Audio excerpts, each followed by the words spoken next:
her life. Please আপনি Save her এক life. Minute, আপনি বসুন না প্লিজ। এই নিন।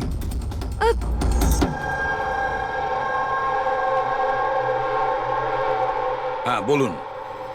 স্যার স্যার আমি মেন্টাল হেলথ ফাউন্ডেশনের সুইসাইড হেল্পলাইনের ভলান্টিয়ার।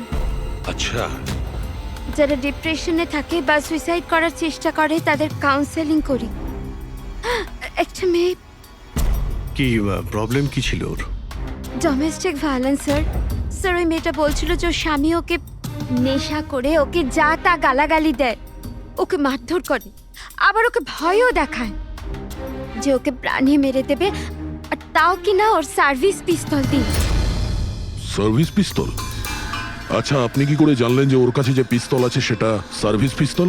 স্যার এই ওয়ার্ড ওই মেয়েটাই ইউজ করেছিল, সার্ভিস পিস্তল। স্যার কোনো আর্মির বা পুলিশের লোক হবে। তা আপনি ওনাকে বললেন না যে পুলিশে কমপ্লেন করতে গিয়ে? বলেছিলাম আমি ওকে, হাসতে থাকলো, বললো পুলিশ ওকে কোনোভাবেই হেল্প করতে পারে না। আজ আজ ও সুইসাইড করতে চলেছে। ওর পেটে 7 মাসের বাচ্চাও আছে। মাই গড। একটু আগেই ও কল করেছিল আমাকে। হ্যালো হ্যালো দিদি, দিদি আমি বলছি। হ্যাঁ, কেমন আছো তুমি? দিদি আমি অনেক কষ্ট সহ্য করেছি, এবার আমি ডিসিশন নিয়ে নিয়েছি, এবার আমি আর ডিসিশন চেঞ্জ করব না। আমার কথা শোনো, তুমি তুমি এরকম কিচ্ছু করবে না, শুনছো তুমি? আজ আমার সাধের অনুষ্ঠান, আর তুমি তো জানোই সমস্ত রিলেটিভ কিছুক্ষণ বাদেই বাস ধরে সীতারা চলে যাবে, আর এই বাড়িতে আমি একদম একলা থেকে যাব ওই জানোয়ারটার সাথে। তুমি এসব কিচ্ছু করবে না, আমি তোমাকে আগেও বলেছিলাম না? প্লিজ তুমি পুলিশের কাছে যাও, পুলিশ উইল হেল্প ইউ। দিদি তুমি তো জানো আমি পুলিশের কাছে যেতে পারবো না। আরে তুমি তোমার বাচ্চাটার কথা ভাবো। আরে তোমার পেটে একটা বাচ্চা আছে। ওর কথাই ভাবছি দিদি, আজ যদি নিজের সিদ্ধান্ত বদলে ফেলি তাহলে 2 মাস পরে আমি নিজের সন্তানকে কোন সমাজে জন্ম দেব বলো? আমি ওকে এমন পিতা দিতে পারি না।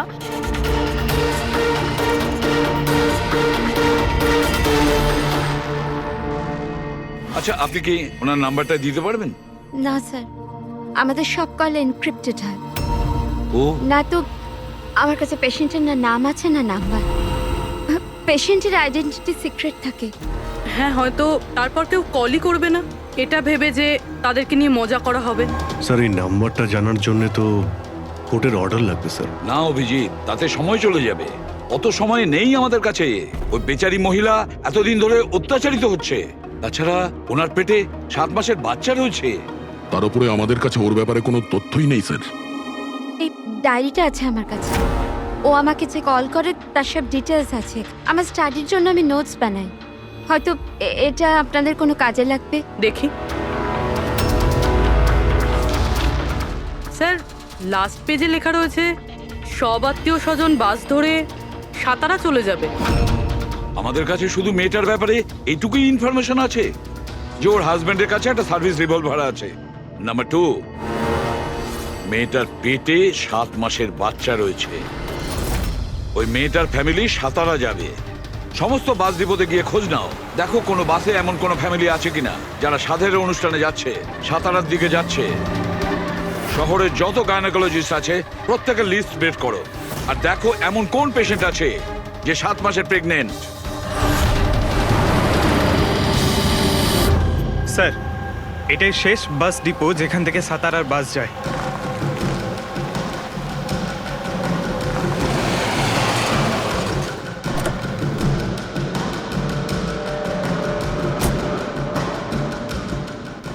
দাদা শুনুন, 1 মিনিট দাঁড়া। আজ দুপুরে এখানে এই ডিপো থেকে সাতারার বাস ছাড়ার কথা ছিল না? না, একটা বাস তো যাওয়ার কথা ছিল, কিন্তু 1 ঘন্টা আগে। আসলে ইঞ্জিনটা খারাপ হয়ে যাওয়াতে লেট হয়ে গেছে। সেই বাসটা কোথায় আছে? ওই যে ওই বাসটা। এইটা? এটা? হ্যাঁ হ্যাঁ। আচ্ছা, আপনারা সাতারা যাচ্ছেন তো? হ্যাঁ। হ্যাঁ, কেন? আপনারা কি এখানে সাধের অনুষ্ঠানে এসেছিলেন? হ্যাঁ, কিন্তু আপনারা কারা? দেখো, আমরা সিআইডি থেকে আসছি। এই 7 টাকার ছিল। আমার আত্মীয় নয়নার, কিন্তু কি হয়েছে? এই নয়না কোথায় থাকে? ওর ঘরের অ্যাড্রেসটা দাও তো। B200 শান্তিনিবাস বর্ষবা। Thank you, thank you. হ্যাঁ দয়া, এই ডিপোতে একটা ফ্যামিলি পাওয়া গেছে। হ্যাঁ, ওরই ফ্যামিলি। আর মেয়েটার নাম হলো নয়না।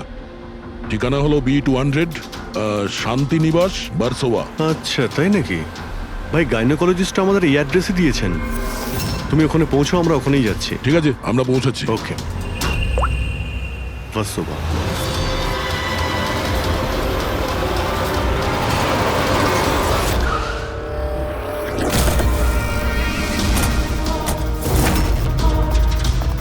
এক্সকিউজ মি, আমরা সিআইডি থেকে আসছি। এই নয়না কোথায়? সিআইডি? হ্যাঁ। স্যার, ওপরে গিয়ে ডান দিকে। কিন্তু কি হয়েছে? কি হয়েছে স্যার?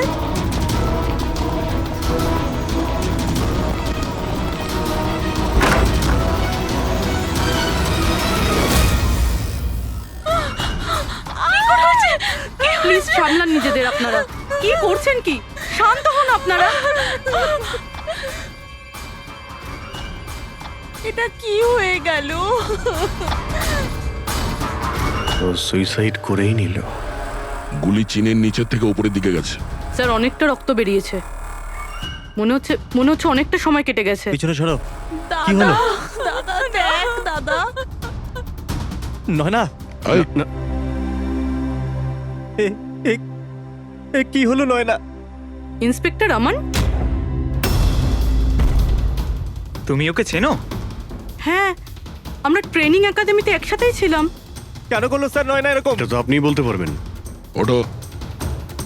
ওকে টর্চার করতে, মারতে, হ্যাঁ, ভয় দেখাতে, হুমকি দিতে কি এক্সপেক্ট করেছিলে তুমি? কি করতে, হ্যাঁ? অ্যাটেম্পট অফ সুইসাইডের জন্য তুমি জেলে যাবে। স্যার, এটা কি বলছেন আপনারা? দাদা এরকম করতে পারে না। স্যার, আপনারা এটা ঠিক করছেন না। প্লিজ এরকম করবেন না। কত মেন্টাল টর্চার করা হয়েছে ওকে। নিজেরই মাথায় গুলি করে নিয়েছে। সবাইকে বাইরে নিয়ে যাও। চলো তুমি বাইরে চলো। নয়না, চলো suicide করতে চলো পারে না। চলো চলো সবাই চলো। প্লিজ চলো, বাইরে যান, বেরো। বাইরে, প্লিজ। চলো বাইরে যান বলছি। চলো বেরো, চলো চলো। শান্ত হন।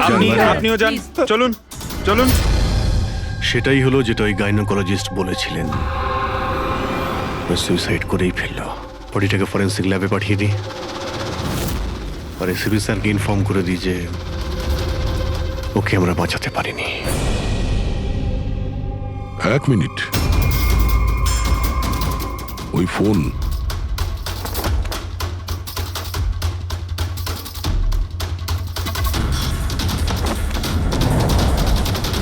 কিন্তু কোথায় যেতে পারে? আচ্ছা, ওনার ফোন কি কেউ দেখেছেন কোথাও? আপনি জানেন?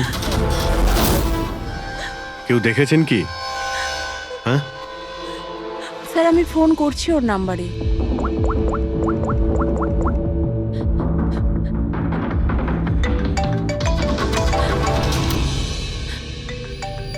যশ বাবা, এদিকে এসো।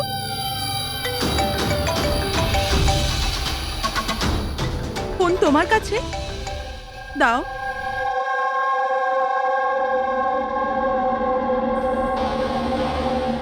আমি এটা গেম খেলার জন্য নিয়েছিলাম কাকির ঘর থেকে।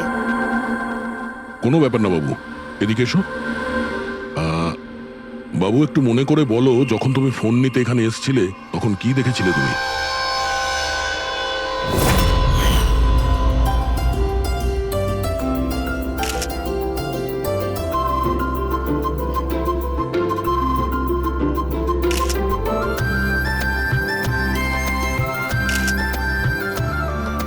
নয়না কত খুশি লাগছে, তাই না? কাকি আমার সাথে মোবাইলে গেম খেলবে? গেম? এখন? এখন তো এত লোকজন আছেন আর আমার ফোনটাও আমার ঘরেই পড়ে আছে, তো এখন তো খেলতে পারবো না, কিন্তু পরে খেললে হবে। হ্যাঁ। এখন না, তুমি গিয়ে ফ্রেন্ডসদের সাথে খেলো, ওকে? ঠিক আছে। যাও।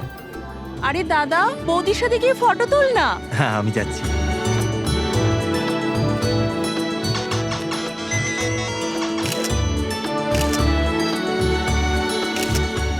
যশ বাবা, তুমি আবার মোবাইল নিয়ে বসে গেছো? মা প্লিজ ডিস্টার্ব করো না, মা প্লিজ। আরে কাকির অনুষ্ঠান চলছে, তুমি এখানে গেম খেলছো? হ্যাঁ, আর কিছুক্ষণ। আরে Please, বাবা, please। কাকির খারাপ লাগবে। চলো সোনা, চলো। আরে মা, কোনো মা নয়, অনেক গেম খেলেছো, আর ফোন নয়। কাকি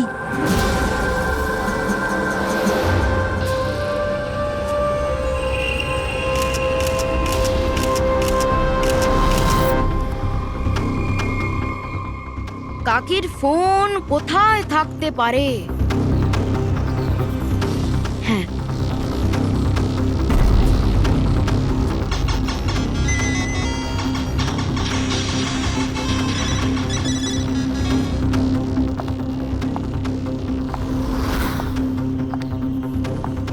কাকি চলে এসছে। কিন্তু এরপর তুমি ফোনটা ফেরত কোথা থেকে পেলে? এখানে বাইরে পড়েছিল। থ্যাংক ইউ বাবু, তুমি আমাদের অনেক সাহায্য করলে। হুম,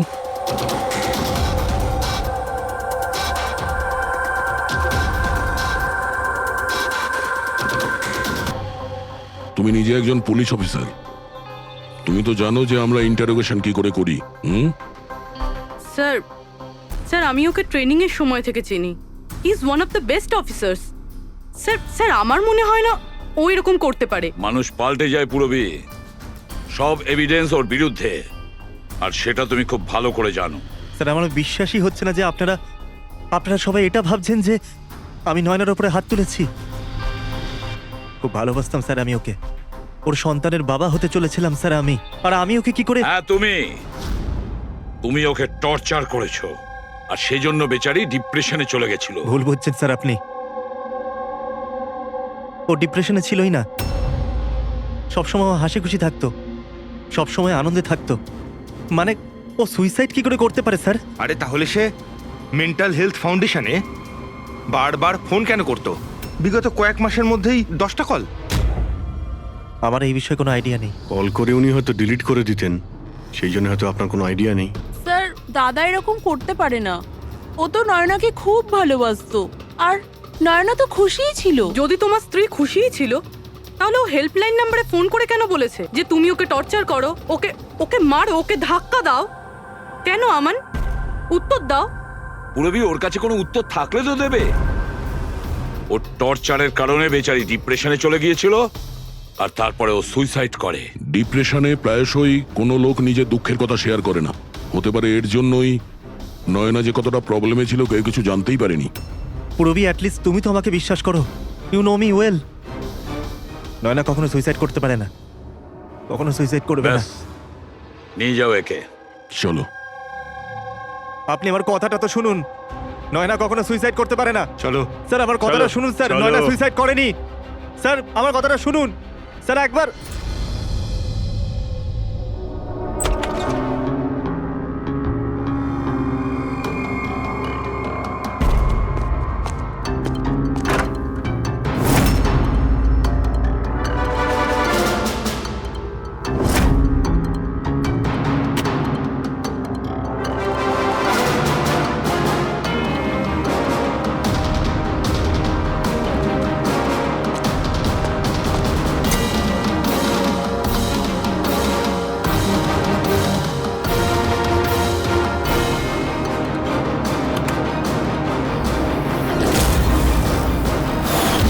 স্যার নয়না যখন সুইসাইডই করতে চাইছিল, তাহলে ওর আসন্ন সন্তানের জন্য অনলাইন ওয়েবসাইট থেকে বেবি প্রোডাক্টসের শপিং কেন করেছিল? যাতে কারোর সন্দেহ না হয়।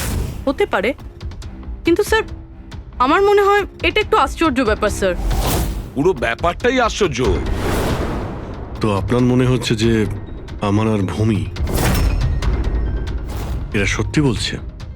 সেটা তো জানাই যাবে অভিজিৎ, কিন্তু তার আগে ওই 7 ভক্ষণ অনুষ্ঠানে নয়নার যত কাছের লোক ছিল ওদের সবাইকে ডাকো। নয়নার সাথে আপনার সম্পর্ক কেমন ছিল?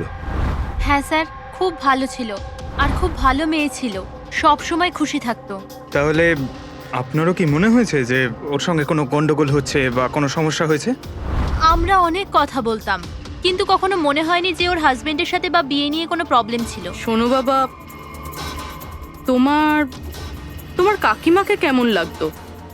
ভালোবাসতেন তোমায়? হ্যাঁ, কাকি আমাদের বাচ্চাদের খুব ভালোবাসতো, আর আমাকেও খুব ভালোবাসতো।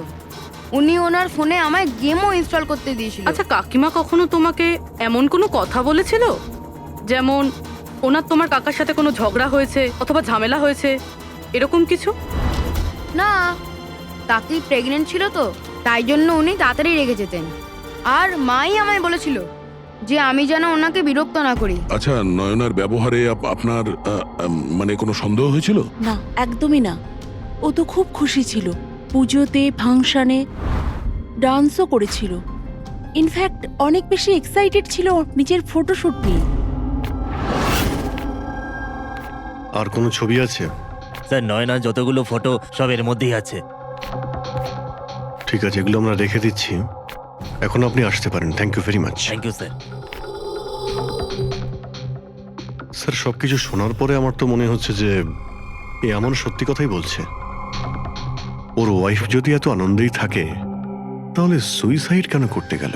সেটাই তো, সুইসাইড কেন করবে? গোলমাল আছে অভিজিৎ, কিছু না কিছু গোলমাল আছে। রাধার যে কটা ইনফরমেশন দেওয়ার ছিল সব দিয়ে দিয়েছে, তবু বুঝতে পারছি। একটা কাজ করো, ওই মেন্টাল হেলথ ফাউন্ডেশনে গিয়ে ওই নয়নার ব্যাপারে যা কিছু জানতে পারবে বের করে নিয়ে এসো।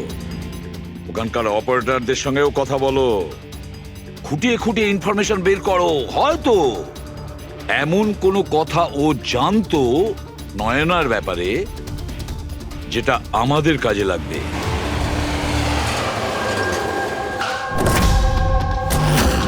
আমরা সিআইডি থেকে আসছি, আপনাকে কিছু জিজ্ঞাসাবাদ করব। এই নাম্বারটা থেকে আপনার ফাউন্ডেশনে একজন লেডি ফোন করতেন, উনি সুইসাইড করেছেন। এর পুরো ইনফরমেশন চাই আমাদের। কবে কল করেছিল, কতবার করেছিল, কখন করেছিল, পুরো ডিটেল। আমি এক্ষুনি চেক করছি।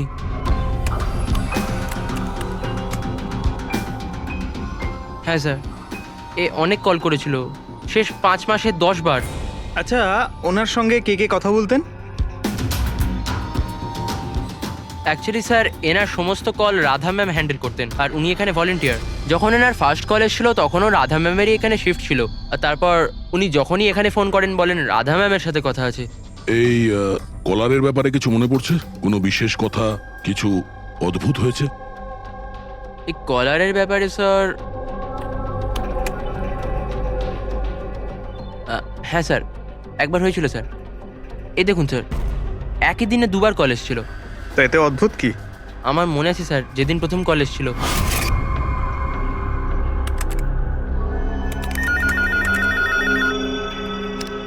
Hello, how may I help you? Hello, আমি রাধা ম্যাডামের সাথে কথা বলতে চাই। হ্যাঁ, শিওর। হ্যালো রাধা ম্যাম, আপনার জন্য কল। কিছুক্ষণ বাদে ওই নাম্বারটা থেকে আবার কল এসেছিল। Hello, how may I help you? Hello, আমি নয়না বলছি। আর কিছুক্ষণ আগে আমার নাম্বার থেকে আপনার কাছে কল এসেছিল, আর 7 মিনিট কথাও হয়েছে। আপনি প্লিজ আমাকে বলবেন আপনি কোথা থেকে বলছেন? ম্যাম, এটা মেন্টাল হেলথ ফাউন্ডেশনের হেল্পলাইন নাম্বার। আমরা সেই সমস্ত মানুষের হেল্প করি যারা ডিপ্রেশনে পড়ে সুইসাইড করার চেষ্টা করে। What? Suicide helpline? Yes ma'am. অন্য কলাররা স্যার নিজের নাম কখনোই বলে না, কিন্তু ইনি প্রথমে নিজে থেকেই বলে দিলেন। স্যার, নয়না নিজের নাম কখনো রাধাকে বলেনি, তাহলে ও হঠাৎ করে বলতে যাবে কেন? আমরা এই নম্বরের কল হিস্ট্রিটা চাই। 1 মাস আগে নয়নার ফোন থেকে কেউ একজন হেল্পলাইনে ফোন করেছিল, আর এই হলো তার রেকর্ড।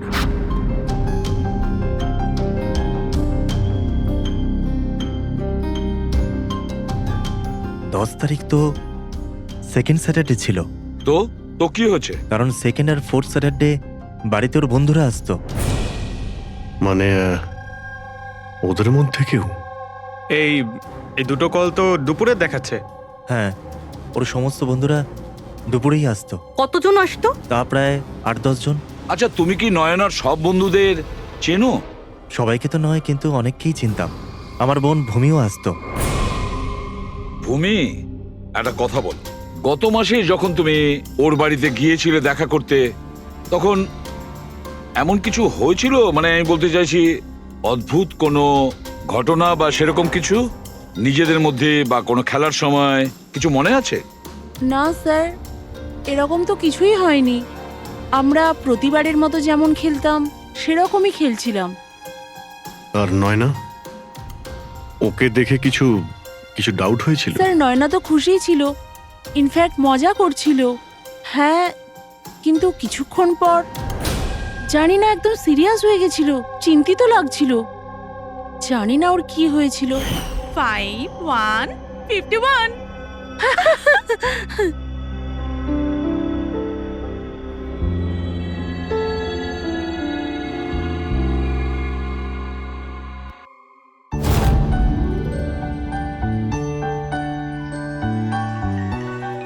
মনে হচ্ছে এর যে হবু বাচ্চা হবে না, সে খুব লাকি।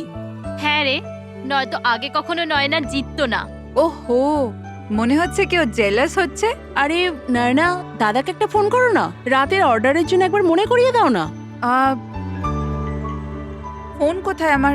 আরে একটা কাজ করো, নাও আমার ফোন থেকে কথা বলো। হ্যালো, বিকেলে না প্লিজ খাবার অর্ডার করে দিও। না না, শুধু এটাই মনে করানোর ছিল। এই নাও, কিন্তু আমার ফোন কোথায়? আর আমি বুঝতে পারছি না, এখানেই রেখেছিলাম। নয়না, ওই যে তোমার ফোন ওখানে টেবিলের উপর। ওখানে কে রাখলো? আমি তো ওখানে তুই ফোন রেখেছিস রাখিনি। হয়তো। না यार, আমার মনে আছে আমি রাখিনি।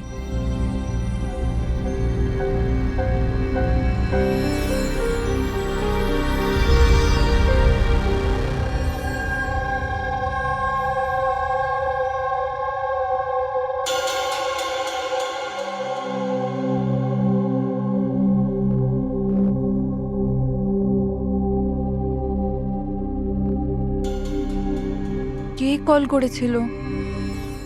কি হলো? হ্যাঁ, তুই ঠিক আছিস তো? হ্যাঁ, কেন?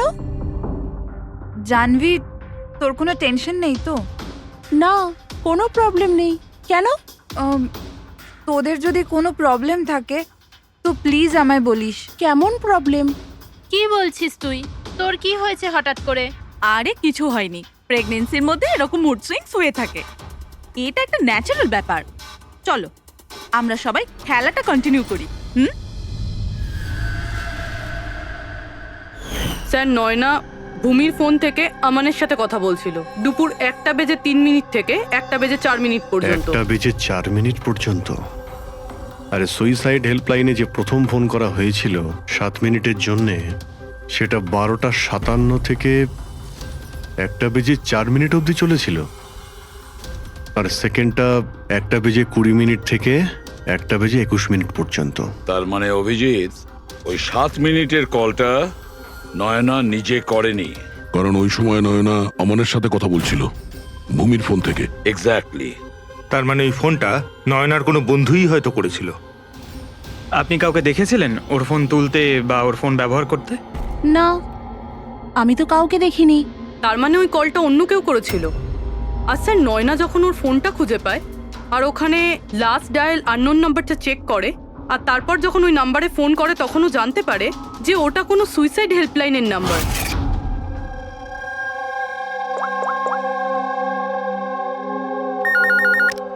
Hello, how may I help you? Hello, আমি নয়না বলছি।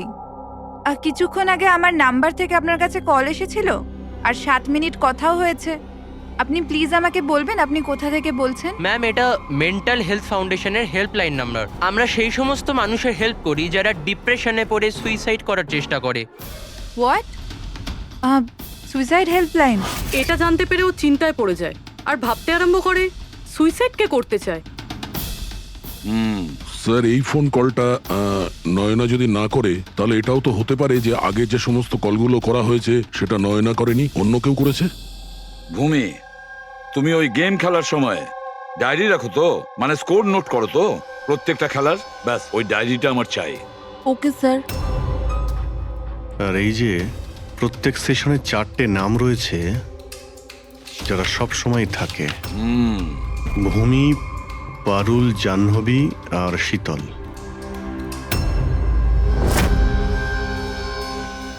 রাধা, একবার চেষ্টা করে দেখো, এই 3 জনের কথা শোনো। দেখো, এই 3 জনের মধ্যে কেউ কি তোমার সঙ্গে কথা বলেছিল? আমি এসব কেন করব? আমি আমার লাইফে খুব খুশি। আমি সুইসাইড কেন করব? যদি আমি ফোন করতাম তো নিজের ফোন থেকে করতাম, নয়নার ফোন থেকে কেন?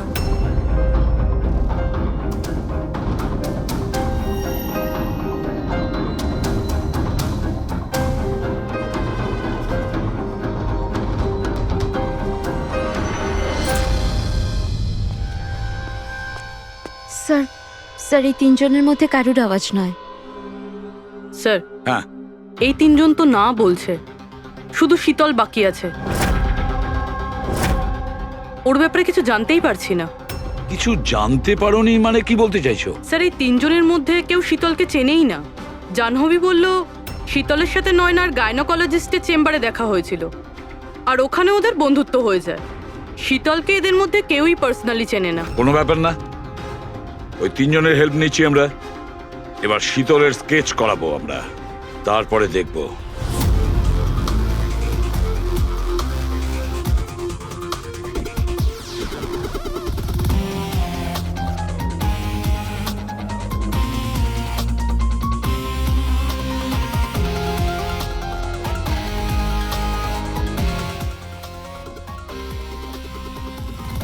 ডক্টর মিনা, এই স্কেচটা একটু মন দিয়ে দেখুন। আচ্ছা, এই মেয়েটা আপনার এখানে চিকিৎসা করাতে আসতো? I don't think so. আমার তো মনে পড়ছে না যে এরকম কোনো লেডি আমার কাছে কোনোদিন এসেছিল। কে ইনি? এর নাম শীতল। আমরা এটা বুঝতে পারি যে আপনার এখানে এত পেশেন্ট আসে যে এই সমস্ত পেশেন্টের নাম মনে রাখা তো মুশকিলের ব্যাপার। রাইট, বাট আমি আমার সব পেশেন্টদের পার্সোনালি চিনি অ্যান্ড আই এম শিওর শীতল নামের কোনো পেশেন্ট আমার কোনোদিন ছিলই না। আচ্ছা, এই যে আপনার ক্লিনিকে সিসিটিভি ক্যামেরা লাগানো রয়েছে, এর ফুটেজ আমরা পেতে পারি? I don't think so, because ওটার স্টোরেজ ফুল হয়ে গেছিল, তাই আমাদের ডিলিট করতে হয়েছিল।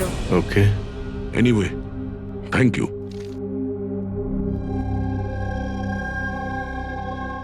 মনে হচ্ছে এই শীতল কোনোদিন পেশেন্ট ছিলই না, শুধুমাত্র নয়নার সঙ্গে বন্ধুত্ব করার জন্য এসেছিল এখানে। ওর প্ল্যান ছিল নয়নার সঙ্গে বন্ধুত্ব করে ওর বাড়িতে ঢোকার। প্রফেশনাল ফ্রড মনে হচ্ছে, আটকাতে হবে ওকে। তুমি কি একে চেনো? এটা তো শীতল, নয়নার বন্ধু। এ তো প্রায় বাড়িতে আসতো। নয়না শীতলের বন্ধুত্ব কবে কোথায় হয়েছে কিছু জানো তুমি? না, আমি জানি না, কিন্তু তাতে কি যায় আসে? যখন আমার নয়নাই রইল না, তখন এইসব।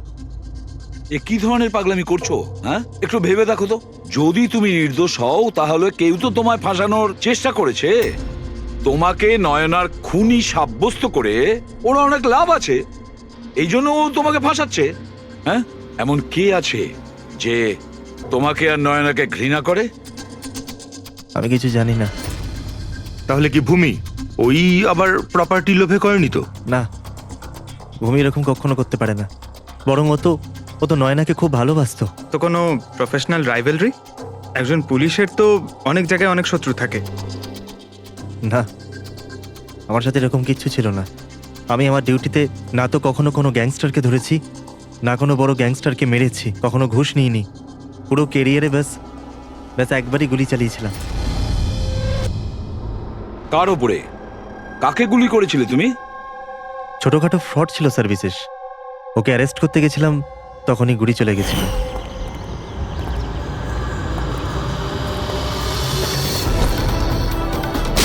বিশেষ খবরদার ইন্সপেক্টর।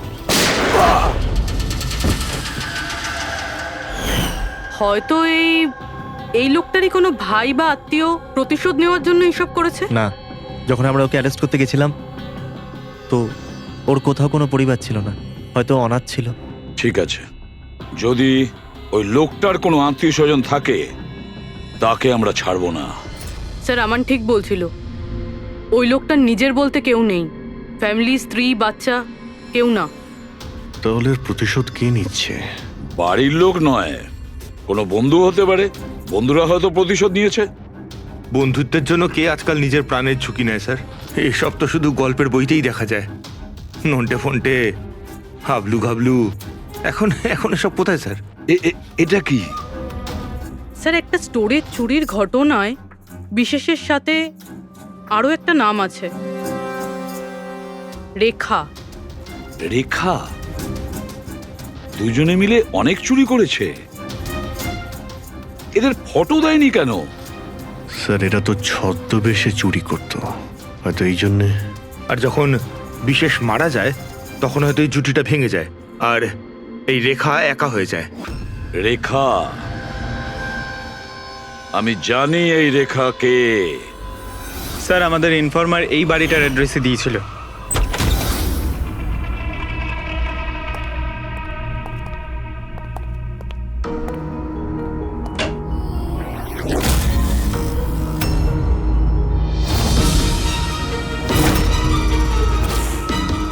দেখো একটু।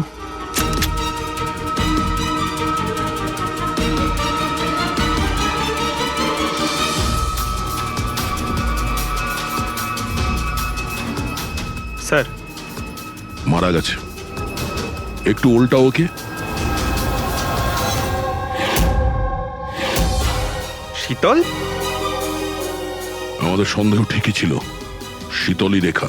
কিন্তু স্যার আমরা তো ভাবছিলাম যে সব শীতল করছে। পঙ্কজ, অন্য কেউ আছে এর পেছনে। ও জানতে পেরে গেছিল যে আমরা শীতলের কাছে যে কোনোভাবেই হোক পৌঁছে যাব।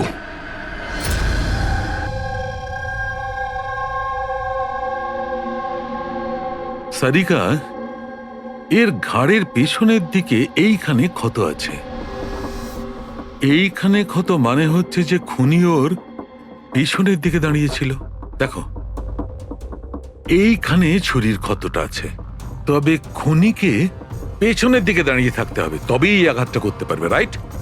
হ্যাঁ স্যার, আর আমার মনে হয় ও হয়তো খুনিকে চিনতো, কারণ এই ক্ষতটা ছাড়া সারা শরীরে আর কোনো আঘাতের চিহ্ন খুঁজেই পাইনি। রাইট রাইট, সেটাও হতে পারে। তবে একটা কথা ঠিক, ও খুনিকে চিনতো বা চিনতো না, তবে একটা কথা ঠিক যে খুনি ওর পেছনে খুব কাছেই দাঁড়িয়েছিল।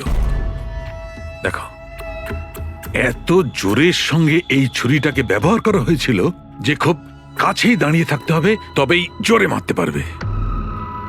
আর একটা কথা, এই যে ক্ষতটা আছে সেটা বলছে যে কেউ নিজের বাঁ হাতটা ব্যবহার করেছিল, কারণ যদি ডান হাত দিয়ে ছুরিটা মারা হতো তাহলে ক্ষতটা এই অ্যাঙ্গেলে হতো না। এক্ষেত্রে বাঁ হাতটা ব্যবহার করা হয়েছে। হ্যাঁ স্যার, তার মানে খুনি ডেফিনেটলি লেফট হ্যান্ডেড, তাই তো? একদম, এই খুনি লেফটি। আর দেখো, আরেকটা কথা, এত জোর দিয়ে এটা ব্যবহার করা হয়েছে। সাপোজ ধরো কোনো ডান হাতি লোক বাঁ হাতে ছুরিটা নিয়ে ব্যবহার করলে তাহলে এত জোরে আঘাতটা করা সম্ভব নয়। এটা সেই করতে পারে যে বাস্তবে একজন লেফটি নেটা। রাইট। খুনি একজন লেফটি, এটা একটা বড় ক্লু। এবার বলে দিও নাকে জনাব এসিপি সাহেবকে। আগে হ্যাঁ, প্রদ্যুম্ন সাহেব। হ্যাঁ বলো সালুকে, বলো। একটা বড় ক্লু পেয়েছি। যে ব্যক্তি এই ছুরিটা ব্যবহার করেছে সে আসলে লেফট হ্যান্ডার। থ্যাংক ইউ সালুকে। সালুকে ফোন করেছিল, বলছিল খুনি লেফট হ্যান্ডেড। স্যার আমরা তো আগেই সবকিছু বলে দিয়েছি, তাহলে আমাদের এখানে আটকেছেন কেন? কেননা সত্যিটা এখনো জানা যায়নি। কাল রাতে আপনাদের সবার হাতে নয়নার ফোন গিয়েছিল। ঠিক করে মনে করে বলুন আর কি হয়েছিল। হয়তো আপনাদের মধ্যে কেউ ওকে দেখেছে বা শুনেছে অন্য কারোর সাথে কথা বলতে। ইয়শ বাবু, আই হোপ তোমার স্মৃতিশক্তি তো ভালো। কিছু মনে আছে তোমার? তুমি আমাদের সাহায্য করবে না? হ্যাঁ, কিন্তু আমি কাউকে তো দেখিনি। আচ্ছা, তোমার যা মনে আছে বলে দাও। আমি প্রমিস করছি যে আমাদের মধ্যে কেউ তোমাকে কিচ্ছু বলবে না। আমি কাকির রুমে তো গিয়েছিলাম, কিছুক্ষণের জন্য ফোন নিতে গেছিলাম। তারপর আমি গেম খেলছিলাম, আর কেউ আসছিল ওখান থেকে। তারপর আমি ফোনটা ওখানে সাইডে রেখে চলে গেছিলাম। কোন গেম খেলছিলে তুমি? স্যার এটা কাকির মোবাইলে তুমি এই গেমটাই খেলছিলে? হ্যাঁ, আমি আর আমার বন্ধু নীলজ আমরা সবসময় এই গেমটাই খেলি। এই গেম তো অনেকেই একসঙ্গে খেলতে পারে, আর সবাই একে অপরকে দেখতেও পায়। তো নীরজ তোমাকে দেখতে পাচ্ছিল যখন তুমি ফোন ওখানে রাখো। স্যার, ফোনে তো রেকর্ড হচ্ছিল। ওখানে কি হয়েছিল সেটা নীরজের ফোন থেকে জানা যেতেই পারে। ঠিক আছে, আমরা নীরজকে ডেকে নিচ্ছি, ঘাবড়াবে না। এখানে আমরা সবাই তোমার বন্ধু, শুধু কিছু জিজ্ঞেস করার আছে ইনফরমেশনের জন্য। যে গেম তোমরা খেলো না মোবাইল থেকে, সেগুলোর ব্যাপারে। যখন তুমি নিজের মোবাইলে গেম খেলছিলে তোমার বন্ধুর সাথে, তখন তুমি ওকে দেখতে পাচ্ছিলে তো? হ্যাঁ। আচ্ছা, আর একটা কথা বলো, যখন তুমি ওকে দেখতে পাচ্ছিলে তখন কি তুমি ওর পেছনে কাউকে দেখেছিলে? না, শুধু যশই ছিল। 1 মিনিট স্যার, যখন যশ ফিরে এলো না ততক্ষণ স্ক্রিন লক হয়নি। স্ক্রিন লক হয়নি মানে? স্যার মানে গেম অ্যাক্টিভ ছিল, আর যখন গেম অ্যাক্টিভ থাকে তখন ও নিজে নিজেই স্ক্রিনশট নেয়। তাহলে তখনও নিশ্চয়ই নিয়েছে। আর প্রত্যেকটা স্ক্রিনশট ফোনে সেভ হয়ে থাকে। হ্যাঁ স্যার। দাও তোমার ফোনটা দাও। Thank you.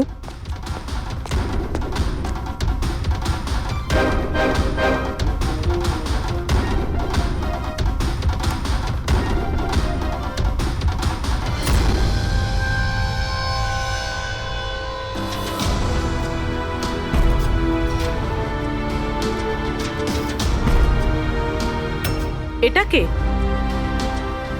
এটা এটা নয়না তো নয়। না, এটা নয়না নয়।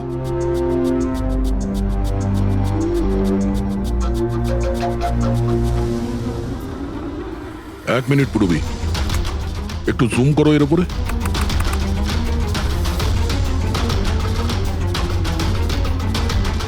মেহেন্দি আর লেফট হ্যান্ডে এর হাতে মেহেন্দি এইভাবে কেন রয়েছে? সেটা এই কারণে অভিজিৎ, কারণ এই হাতটা যে মহিলার, সে মহিলা ওখানে বাকি সবাইকে মেহেন্দি পড়াতে এসেছিল, আর ও লেফট হ্যান্ডেড। সবার আগে ও শীতলকে দিয়ে হেল্পলাইনে ফোন করায়। রাধাকে একটু কলটা ট্রান্সফার করুন না প্লিজ। হ্যাঁ শিওর।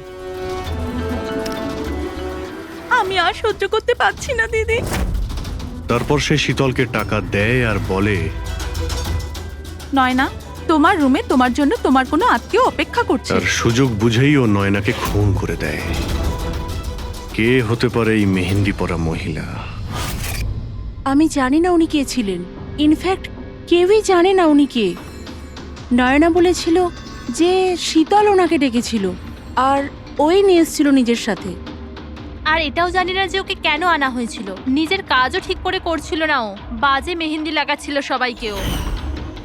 দেখ না জাহ্নবী কিরকম মেহেন্দি লাগাচ্ছে ও, পুরোপুরি ঠিকঠাক লাগাচ্ছেও না। আপনি কি মেহেন্দি লাগাতে জানেন না নাকি? দেখে মনে হচ্ছে কেউ যেন লাগিয়ে আবার মুছে দিয়েছে। ও মেহেন্দি এত খারাপ করে লাগাচ্ছিল, তাহলে শীতল ওকে পাঠালো কেন? সবারই সন্দেহ হবে। কে হতে পারে? আমি জানি স্যার, ও আমাদের চোখের সামনেই ছিল।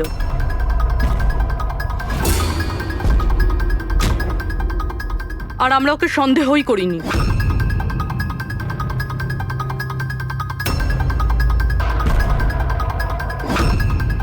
আপনি সামনে আসুন।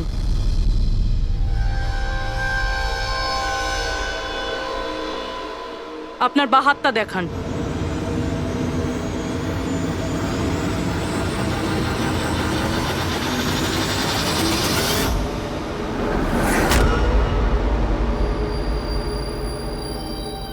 এই দেখুন স্যার। রাধা দেবী? স্যার, আমি এনার ওই ডায়েরি অনেকক্ষণ ধরে দেখেছি। ওতেও কালি এভাবেই ছড়িয়েছিল যেভাবে ওনার মেহেন্দি রয়েছে। যারা লেফট হ্যান্ডেড হয় তারা যখন কোনো কাগজে লেখে তখন এইভাবেই লেখে, আর যা কিছু আগে লেখা ছিল তার ওপরেই ওর হাতটা ঘষে যায়, ফলে ওই কালি বা রং হাতে লেগে যায় যেভাবে রাধার হাতে লেগে আছে, তাই না? কেন মারলে তুমি নয়নাকে? কি ক্ষতি করেছিল তোমারও? হ্যাঁ, কারণ তুমি আমার বিশেষকে মেরেছিলে। তুমি আমার বিশেষের প্রাণ নিয়েছিলে। আমি বিশেষকে ভালোবাসতাম। ওর বাচ্চার মা হতে চলেছিলাম আমি। আর তুমি তুমি এনকাউন্টারে ওকে গুলি মেরে দিলে। মেরে দিলে আমার বিশেষকে, মেরে দিলে তুমি বিশেষকে। আর সেই জন্য তুমি ঠিক করো তুমি ওর থেকে প্রতিশোধ নেবে। হ্যাঁ, যখন আমি জানতে পারলাম যে বিশেষ এই দুনিয়াতে নেই আর, তখন এই কষ্টে আমার বাচ্চা তো আমার পেটের ভিতরে মারা গেল। স্যার, এরই জন্যে তুমি আমার বাচ্চার প্রাণ নিয়েছো। যখন আমি জানতে পারলাম নয়না মা হতে চলেছে, তখন আমার মাথায় রক্ত চেপে গেল। যে যে সুখ আমি নিচে পেলাম না, সেটা সেটা আমি নয়নাকে কি করে দিতে পারি? মেরে দিলাম আমি নয়নাকে, মেরে দিলাম ওকে। তো সেই জন্য তুমি মেন্টাল হেলথ ফাউন্ডেশনে অ্যাজ আ ভলেন্টিয়ার তুমি কাজ করতে শুরু করেছিলে। আর শীতল তোমাকে না, তুমি শীতলকে কাজ দিয়েছো নয়নার সঙ্গে বন্ধুত্ব করার জন্য। হ্যাঁ, শীতলকে আমিই পাঠিয়েছিলাম নয়নার ঘরে, যাতে ও নয়নার ঘর থেকে আমাকে ফোন করতে পারে আমার হেল্পলাইন নাম্বারে। ও আমার ব্যাপারে লোককে জিজ্ঞাসা করে। আর সাধের অনুষ্ঠানে ওই শীতলই আমাকে নয়নার ঘরে ডেকেছিল। আর আর আমি ওখানেই ছিলাম। আমার পক্ষে আর সম্ভব নয় দিদি, আমি যাচ্ছি। এখন তোমার শেষ কাজটা করো, নিচে গিয়ে নয়নাকে এখানে পাঠাও। এখনই পাঠাচ্ছি। আর হ্যাঁ, মোবাইলটা বাইরে রেখে যাও। তোমার রুমে তোমার জন্য তোমার কোনো আত্মীয় অপেক্ষা করছে। ইমন তো এবার বুঝতে পারবে একলা হওয়ার যন্ত্রণা কি। এ তো হওয়ারই ছিল, একটা মায়ের থেকে তার বাচ্চাকে কেড়ে নিয়ে ও মা হতে চলেছিল। এই জন্যই আমি নয়নাকে মেরে দিয়েছি। আর তারপর চালাকি করে আপনি নিজে সিআইডির কাছে এলেন, যাতে আমাদের আপনার উপর সন্দেহ না হয় আর আমরা অন্য কাউকে সন্দেহ করি। আর যখন তুমি দেখলে যে আমরা ওকে অ্যারেস্ট করছি না, তখন তুমি শীতলকেও মেরে ফেললে সাক্ষী নির্মূল করার জন্য। রাধা, এটা কিরকম প্রতিশোধ নিয়েছো তুমি? আইন তোমাকে কোনোদিন ক্ষমা করবে না। তোমার তো কঠোর শাস্তি হবে। সারা জীবন ধরে জেলের গড়াদের পিছনে তোমাকে কাটাতে হবে।